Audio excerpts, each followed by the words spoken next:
સૌથી એક મહત્ત્વની વાત એ છે કે ટ્રાફિક નિયમોના જે દંડ છે એમાં બહુ મોટો બદલાવ આવ્યો છે અને આ જે દંડની રકમ છે એ બાબતે તમારે ખાસ આ વાત સાંભળવા જેવી છે। નમસ્કાર દર્શક મિત્રો, દર મહિનાની પહેલી તારીખે કેટલાક બદલાવો થતા હોય છે, જેમ કે ગેસ સિલિન્ડરના ભાવ હોય, આધાર કાર્ડનું હોય કે જે બી અમુક નિયમો હોય એના બદલાવો થતા હોય છે। તો 1 જૂને પણ ઘણા બધી બાબતોમાં બદલાવ થયા છે।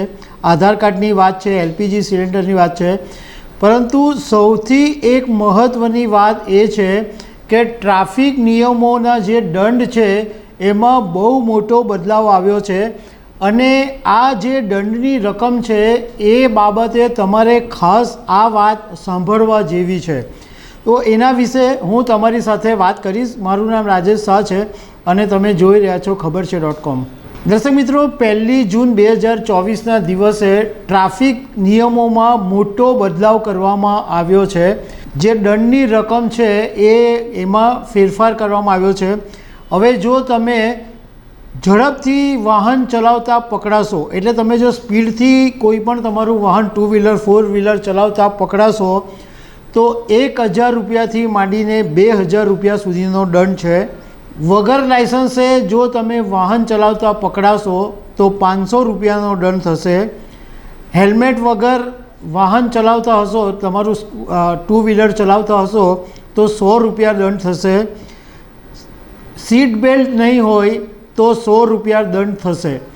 આ દંડ તો છે જ, પરંતુ જે એક મહત્ત્વનું છે અને તમારા કામનું છે એ દંડ તમારે ખાસ સાંભળવાની, જે મેં તમને વાત કરી તે કે જો હવેથી તમારા સંતાન 18 વર્ષની નીચેના હશે અને વાહન ચલાવતા પકડાશે તો 25,000 રૂપિયાનો દંડ થશે।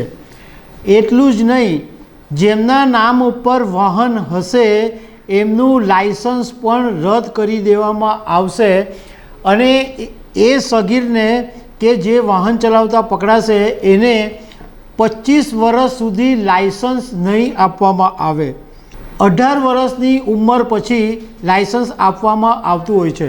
એટલે આ વાત તમારા માટે ખાસ મહત્ત્વની છે, કારણ કે ઘણા બધા પેરેન્ટ્સ પોતાના સંતાનોને ભણવા જવા માટે, ટ્યુશન માટે વાહન આપી દેતા હોય છે અને એમની ઉંમર 18 વર્ષની હોતી નથી। અત્યાર સુધી બધું ચાલતું હતું લોલમ લોલ, પરંતુ જો હવે તમારું સંતાન સગીર હશે અને વાહન ચલાવતા પકડાશે તો ગજવામાંથી 25,000 રૂપિયા તો કાઢવા જ પડશે, પણ તમારું પોતાનું લાઇસન્સ એ રદ થઈ જશે અને તમારા સંતાનને 25 વર્ષ સુધી લાઇસન્સ બી નહીં મળે। એટલે આ બાબતને તમે ગંભીરતાથી લેજો અને તમારા સંતાનોને વાહન આપતા પહેલાં 100 વાર વિચાર કરજો। બીજો જે ફેરફાર થયો છે એ એલપીજી ગેસ સિલિન્ડરની અંદર રાંધણ ગેસના ભાવમાં કોઈ ફેરફાર નથી કરવામાં આવ્યો, પરંતુ કોમર્શિયલ ગેસ જે છે એના ભાવો થોડા ઘટ્યા છે। બીજું કે આધાર કાર્ડમાં તમારે જે અપડેટ કરાવવાનું હોય એની છેલ્લી તારીખ 14 જૂન સુધી રાખવામાં આવી છે। એટલે તમારું કંઈ પણ એમાં અપડેટ કરાવવાનું હોય, નામ રહી ગયું હોય, કંઈ સરનેમમાં ભૂલ હોય, એડ્રેસમાં કંઈ ફેરફાર હોય, તો જે અપડેટ કરાવવાનું હોય એ 14 જૂન પહેલાં તમે કરાવી લેજો। તો દર્શક મિત્રો, આવી અનેક વાતો સાથે અમે તમને મળતા રહીશું। Thank you very much.